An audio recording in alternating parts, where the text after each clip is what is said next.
Hello and welcome to What I Read, the series of short reviews where I talk about the books that I read this week, and we are talking about DC Horror Presents Creature Commandos, issue number 6 of 6.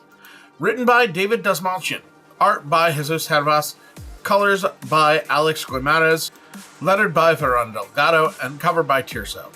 And I know I'm a lenient grader, but this was bad. Now, it's been 2 months since the last issue, so I had to go back and check my previous review to remind myself what had happened. And I realized I never posted it, and I completely forgot about it. Now, in that one, we finally got into the action, and I said that it was pretty clear that Brainiac was testing the Creature Commandos for something. And then in this issue, it was revealed that Brainiac wants to kill the president. For some reason. Never explained. Also, it was never foreshadowed. There was never any indication that Brainiac was after the President of the United States.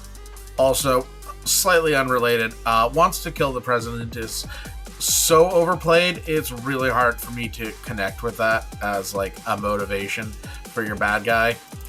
No other reason. And he wants to kill the President at the Delaware State Fair, which was also never brought up.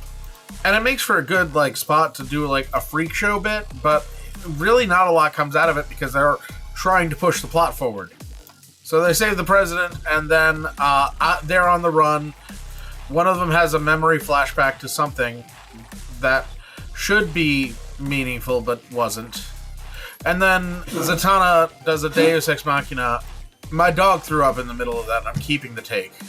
Also, I feel like a freak show bit would have been really good for the middle of the story, like an issue number 3 kind of part, but they were still busy gearing up at that point. This comic was a roller coaster, and not in the good way. It's a jerky roller coaster that twists and hits you, and it's just an uncomfortable ride. And it's billed under DC Horror, and I continue to say, good literary horror hits you like a freight train. Not out of nowhere, but out of inevitability. Because no matter how hard that freight train hits the brake, it's not going to stop in time.